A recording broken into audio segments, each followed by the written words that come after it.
balance. Learning is very important in our life. We learn from our home, our first school. Here, in this class, we are going to learn about our changing earth. Let's learn together.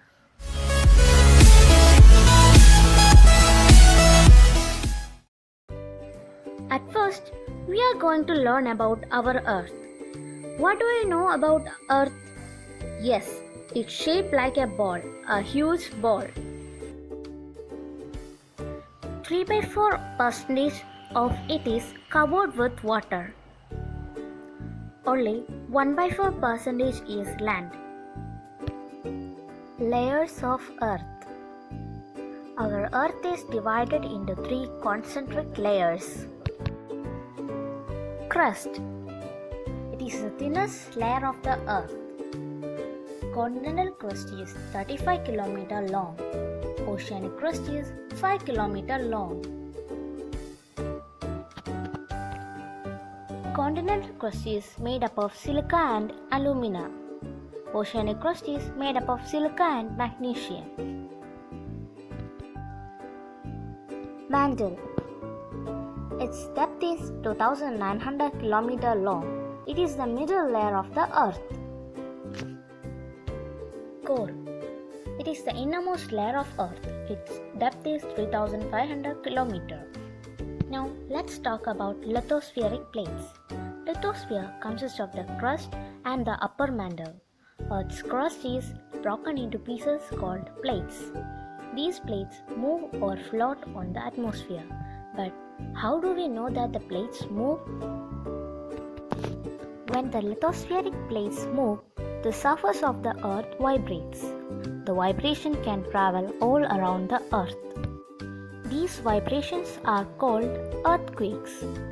The place in the crust where the movement starts is called the focus. The place on the surface above the focus is called the epicenter. Vibrations travel outwards from the epicenter as waves. Greatest damage is usually closest to the epicenter, and the strength of the earthquake decreases away from the center. Look at the picture carefully so you can understand the points. This is a photo of an earthquake happened in Turkish.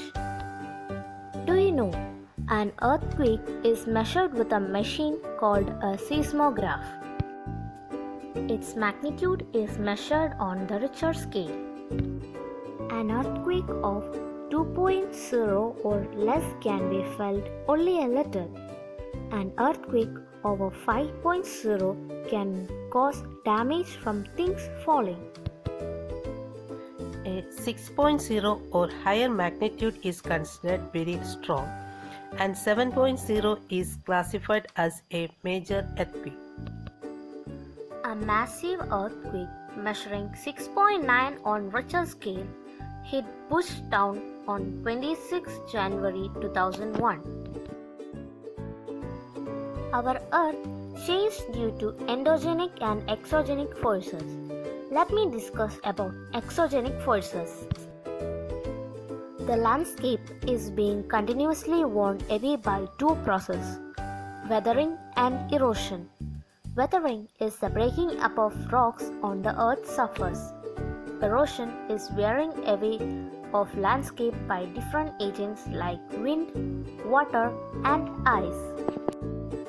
There are thousands of small waterfalls in the world.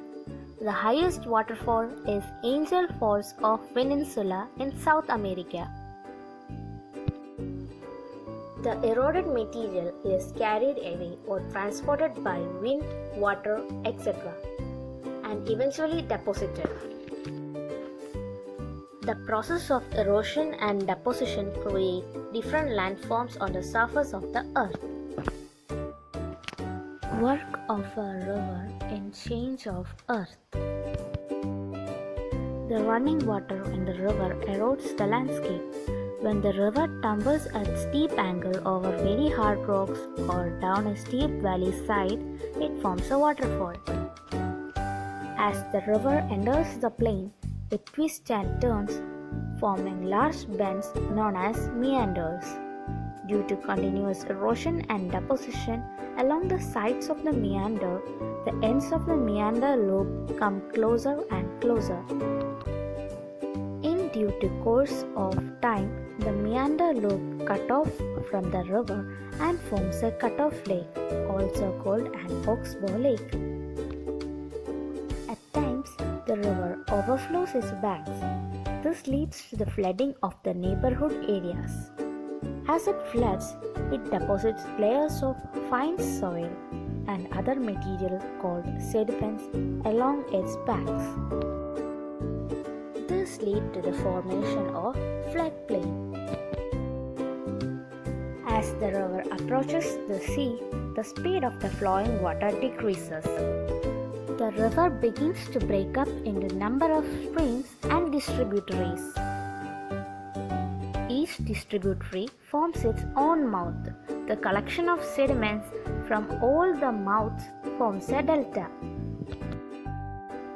Work of sea waves and ice. The erosion and deposition of the sea waves gives rise to the coastal landforms. In this picture, you can see sea cave, sea arch, and stock. They are changes made by the sea waves in our earth.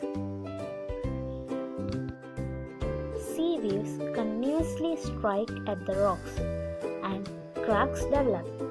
These hollow-like cracks then forms into sea caves. As these cavities become bigger and bigger, only the roof of the caves remain, thus forming sea arches. Further erosion breaks the roof and only walls are left. These wall-like features are called stacks.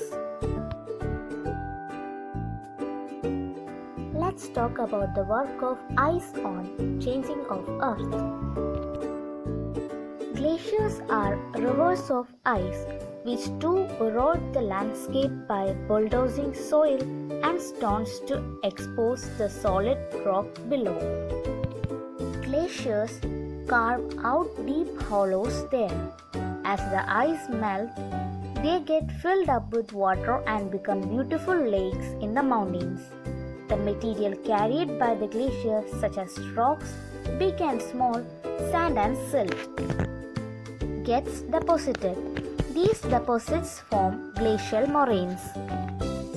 I hope that you enjoyed our video. Thanks for watching and have a nice day.